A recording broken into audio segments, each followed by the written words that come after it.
Assalamualaikum warahmatullahi wabarakatuh. Selamat pagi kawan-kawan semua. Salam sejahtera bagi kawan-kawan semua.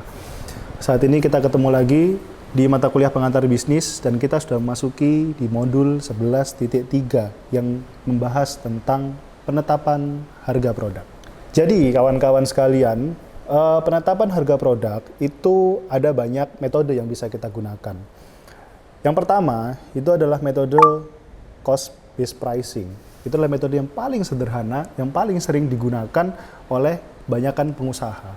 Bagaimana metode ini bekerja? Caranya sangat mudah, yaitu di mana penjual akan menentukan terlebih dahulu total biaya produksi untuk memproduksi suatu unit produk, kemudian penjual baru menambahkan berapa persen yang ingin ditambahkan untuk mendapatkan keuntungan.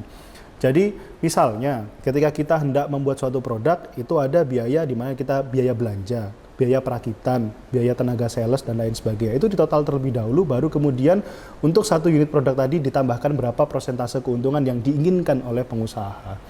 Kemudian yang kedua, itu adalah demand based pricing. Demand based pricing itu adalah metode ini menghasilkan harga yang lebih tinggi ketika permintaan produk lebih tinggi, dan harga lebih rendah ketika permintaan produknya rendah. Sebagai contoh adalah waktu itu mobil Toyota Avanza atau Daihatsu Xenia. Waktu itu pertama kali mobil ini keluar, itu segmen pasarnya adalah untuk orang-orang yang menengah ke bawah, yang artinya harganya dipatok terjangkau. Tetapi karena permintaannya tinggi, maka harga mobil tersebut sekarang jauh meningkat, lebih mahal. Untuk menggunakan metode ini, pemasar juga harus melakukan riset yang sungguh matang dan sangat matang, yang pada intinya adalah untuk memperkirakan secara akurat permintaan pasar.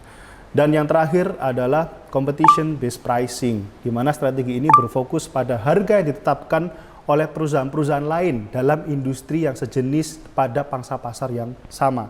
Jadi intinya adalah harga ini di benchmark dari perusahaan lain yang serupa, yang jualan produk serupa dan target pasarnya sama.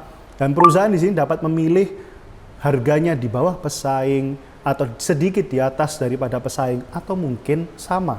Misalnya contohnya adalah HP, handphone. Untuk level tertentu ada produsen yang memilih harganya sama karena level handphonenya itu ditujukan bagi segmen pasar yang sama, atau mungkin sedikit lebih mahal atau bahkan lebih murah sedikit.